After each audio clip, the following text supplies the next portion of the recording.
Hi everyone, my name is Manushree. I'm studying 9th class in Matpan High School, Vijayawada. I'm here to tell today's Hindu editorial analysis on 17 July 2021. The two topics that were given in our editorial page are overdue review and rising again. We'll discuss the second topic, that is rising again, in our today's video.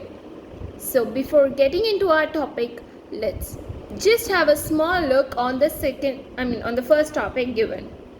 Overdue review. It's according to the session laws. Supreme Court's remarks on sedition cases bode well for its inevitable invalidation. It is gratifying to note that the Supreme Court, by indicating its intention to reconsider the sedition provision is in the Indian Penal Code, has raised the question most relevant to the issue: why does section 124A continue in the statute book even after 75 years of independence? Well, see, this is according to the Supreme Court's judgment that was given to the government.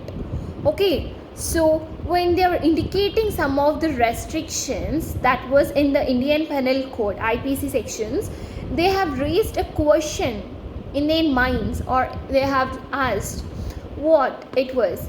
Why does the section 124A is still continuing in this book even after the 75 years of independence?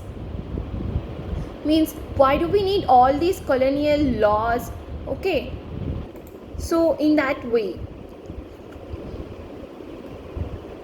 well, and also this pattern, this section 124A, this is because of the potential need for not to misuse all these. Okay, so the Chief Justice also of our India, they also has considered some of the section, and he wrongfully used, and for especially coming to the last few years, they have criminalized many political criticisms and even for the anti-national movements. Okay, so well, let's get into our today's topic, rising again. This topic is whole based on the COVID-19 pandemic that we are facing now. See, so nowadays, up to now, the cases of the COVID-19 has been reduced, right? So again, they were being increased. So slowly the cases were going to be they were increased already, means new fresh COVID-19 cases came. Let's see. Adherence to COVID-19 appropriate behavior is the only way to reduce impact of a third wave. Okay, means to COVID-19 behavior, this COVID-19, so this may impact for the third wave, means this may take us to the third wave. So we finished first wave, we finished second wave, now third wave is going to come.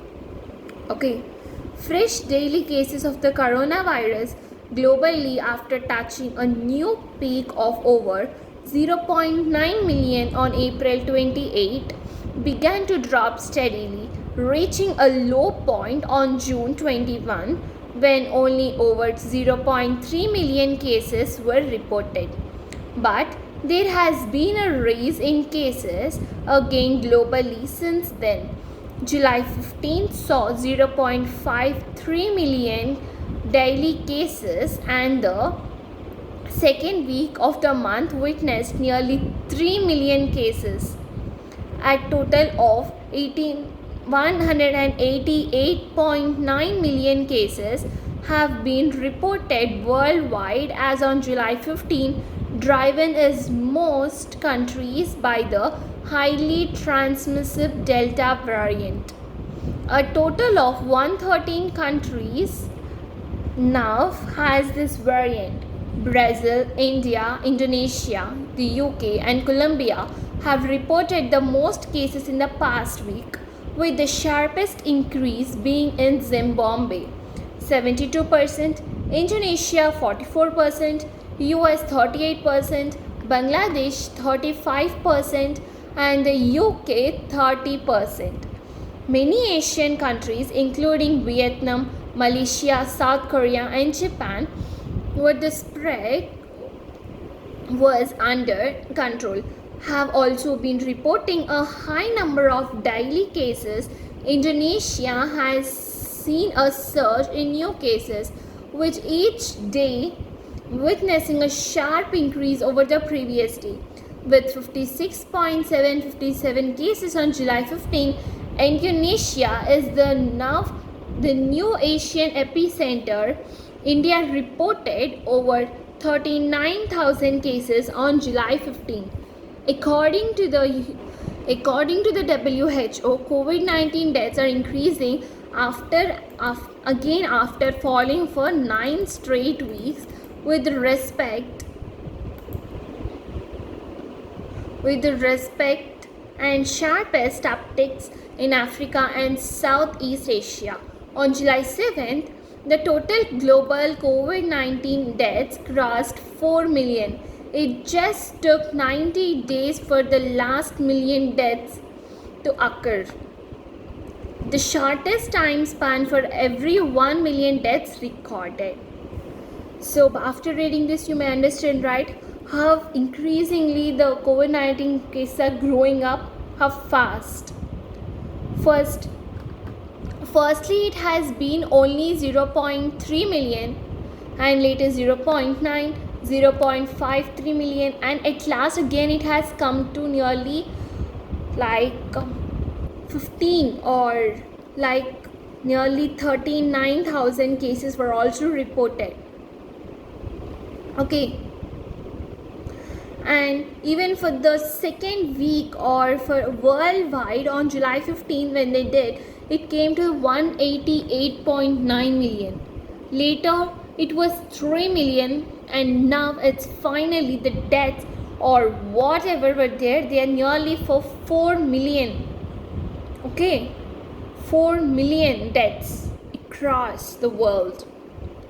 The US and much of Europe have demonstrated how high vaccination coverage can sharply reduce the number of deaths and even hospitalization. For instance, with over 87% of the adult population vaccinated with 1 dose and over 67% with 2 doses in the UK, there have been fewer hospitalizations and deaths despite spikes in cases. In the US, the case rise is largely in states with low vaccination coverage and deaths mainly in the unvaccinated. Over 55% of the US population has had 1 dose, 48% are fully vaccinated. This brings the focus back on increasing vaccination coverage and striving for global vaccine equity to prevent the deaths and the emergence of the deadlier variants. Ironically, the discussion in some countries is on a booster dose, even while healthcare workers in many African countries have not been fully vaccinated. Israel has begun giving booster shots to people with a compromised immune system, while the US has ruled out the boosters shots for now, with several Indian states reporting vaccine coverages and shortages. Strict adherence to COVID-19 appropriate behavior, even by the fully vaccinated, is the only way to delay and reduce the impact of the third wave. Okay, so nearly 87% of the adult population were vaccinated by the 1 dose and 60% with the 2 dose in UK. Okay, so this is our today's topic. Thank you.